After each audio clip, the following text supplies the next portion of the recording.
విలువలతో తీర్చిదిద్దుకునే కృప దేవుడు నాకు మనందరికీ అనుగ్రహించి ఇప్పుడు చేసిన సేవ కంటే ఎన్నో రెట్లు ఘనమైన సేవ చేయులాగున మనందరం కలిసి చెయ్యి కలిపి హృదయాలు కలిపి ఏక మనస్సుతో ఏకాత్మతో ఏక దర్శనంతో 40 సంఘాలు ప్రారంభించడమే కాకుండా అద్భుతమైన మందిరాలు నిర్మించి దేవుని యొక్క రాజ్యాన్ని భూమి మీద వ్యాప్తి చేయడానికి దేవుడు మనకి పిలుపునిచ్చాడు.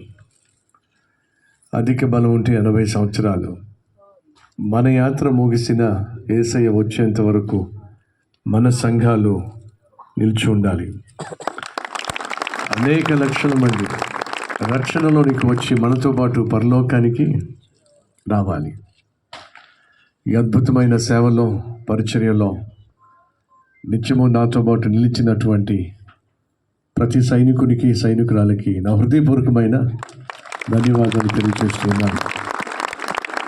అలాగే ఈ సేవలో నిత్యము నాకు తోడుగా ఉంటూ అండగా ఉంటూ ప్రార్థన చేస్తూ వెనువెంట నిలిచిన నా సతీమణి సేవకురాలను బట్టి నేను దేవుడిని మహింపరుస్తున్నాను. దేవుడు నాకు 2 కళ్ళు ఇచ్చాడు. ఒకటి సాహస్ ప్రిన్స్, రెండోది సుహాస్ ప్రిన్స్. ఇద్దరు కూడా రాబోయే రోజుల్లో దేవుని సేవను బహు అద్భుతంగా